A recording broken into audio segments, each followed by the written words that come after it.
Hey there, and welcome back to another quick and easy tutorial video.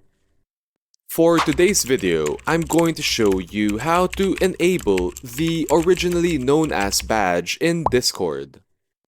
So, if you didn't know, whenever you change your username in Discord, you don't necessarily have the ability to indicate whether you were previously known as something else. This creates a slight problem where it may be difficult to keep track of who's who on your Discord list. For example, if we hover over my Discord profile here and select it, you can see a badge that pops up next to my profile icon.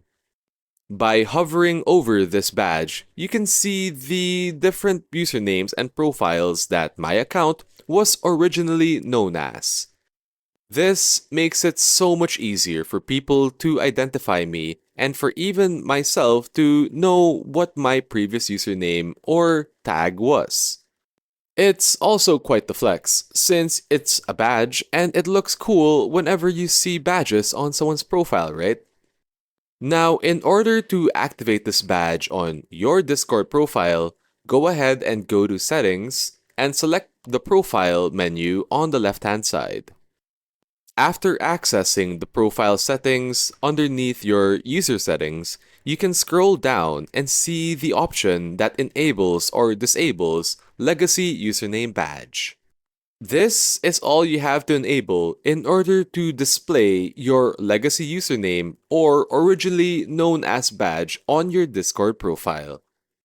So go ahead and enable that option, and on the right hand side, you can see that Discord will show you a preview of how that will look like when someone views your profile.